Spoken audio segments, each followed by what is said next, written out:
নমস্কার বন্ধুরা, কেমন আছেন সবাই? পেশা রান্নাঘরে সকলকে স্বাগত জানাই। আমার আজকের রেসিপি এঁচোড় চিংড়ি। এঁচোড় চিংড়ি অনেকে অনেক রকমভাবে বানিয়ে থাকেন, তো আজকে আমি কিভাবে বানাচ্ছি সেই ভিডিওই শেয়ার করছি। তো চলুন দেখে নেওয়া যাক আজকের এই রেসিপি। ভালো লাগলে অবশ্যই কমেন্ট করে জানাবেন আর একটা লাইক করে দেবেন। এখানে এঁচোড়টাকে এভাবে ছোট ছোট টুকরো করে কেটে নিয়েছি আর খুব ভালোভাবে ধুয়ে পরিষ্কার করেও নিয়েছি।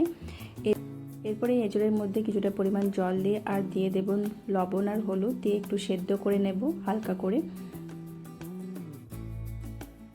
তারপরে এখানে নিয়ে নিয়েছি কিছু গুঁড়ো মশলা। এর মধ্যে আছে লবণ, স্বাদ অনুযায়ী হলুদ গুঁড়ো, স্বাদ অনুযায়ী চিনি, ধনে গুঁড়ো, ঝাল লঙ্কা গুঁড়ো, জিরে গুঁড়ো আর কাশ্মীরি লঙ্কা গুঁড়ো। নিয়েছি একটা শুকনো লঙ্কা, তেজপাতা, 3টে এলাচ, 3টে লবঙ্গ আর 1 টুকরো দারুচিনি। এখানে নেওয়া হয়েছে কিছুটা পরিমাণ চিংড়ি, খুব ভালোভাবে ধুয়ে পরিষ্কার করে নিয়েছি চিংড়িটাকে।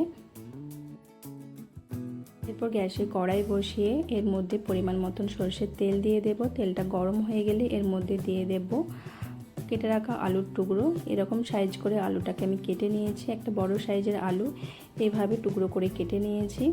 পুরো আলুর টুকরোটাকে এর মধ্যে দিয়ে দিলাম।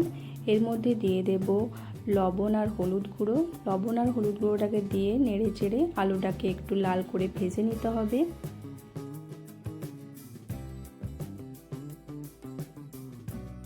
3-4 মিনিট ধরে নেড়ে চেড়ে ভেজে নিলে আলুটা লাল করে ভাজা হয়ে যাবে।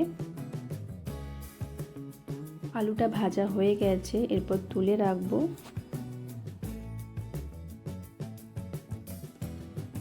এখানে এঁচোড়টাও সেদ্ধ হয়ে গেছে। বাকি তেলের মধ্যে দিয়ে দেব সেদ্ধ করে রাখা এঁচোড়ের টুকরোগুলো। তেলের সাথে হালকা নেড়ে চেড়ে একটু ভেজে নিতে হবে।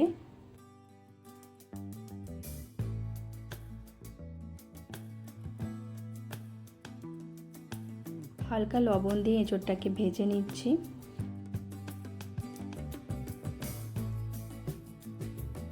এঁচোড়টা হালকা করে ভাজা হয়ে গেছে, তুলে রাখবো।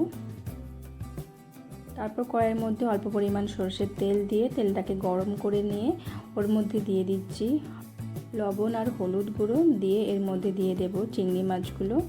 চিংড়ি মাছগুলোকে দিয়ে হালকা লাল করে ভেজে নিতে হবে। খুব বেশি কড়া ভাজলে হবে না, হালকা করে ভেজে তুলে নিতে হবে। চিংড়ি মাছগুলো ভাজা হয়ে গেছে, তুলে রাখবো। আবারও কড়াইয়ের মধ্যে পরিমাণ মতন সরষের তেল দিয়ে দিলাম। তেলটা গরম হয়ে গেলে এর মধ্যে দিয়ে দেব চিনি। চিনির পর দিয়ে দিচ্ছি গোটা গরম মশলা, 3টে এলাচ, 3টে লবঙ্গ, 1 টুকরো দারুচিনি, একটা শুকনো লঙ্কা, তেজপাতা। হালকা একটু নেড়ে চেড়ে নিচ্ছি। তারপরে এর মধ্যে দিয়ে দিলাম কুচানো পেঁয়াজ। 2টো মিডিয়াম সাইজের পেঁয়াজ এভাবে ছোট করে কেটে নিয়েছিলাম।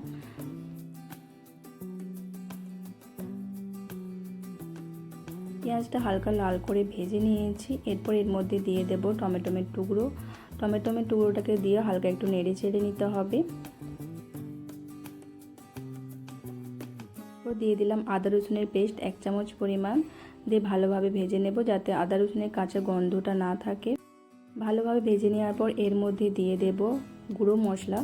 সমস্ত গুঁড়ো মশলাগুলোকে দিয়ে হালকা একটু নেড়ে চেড়ে ভেজে নেব।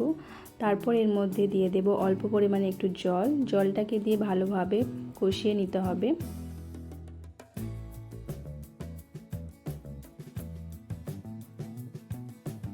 ভালোভাবে কষানো হয়ে গেছে, মশলা থেকে তেলও ছেড়ে দিয়েছে।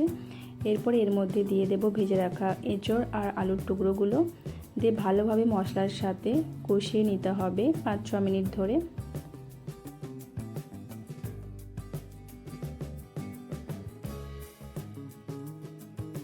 খুব ভালোভাবে এঁচোড় আর আলুর সাথে মশলাটা কষিয়ে নিলে খুব ভালো টেস্ট হয়।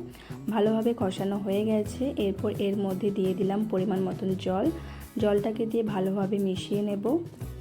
দিয়ে জলটা ফুটে আসলে ঢাকা দিয়ে আরও 8 মিনিটের মতন রান্না করে নেব।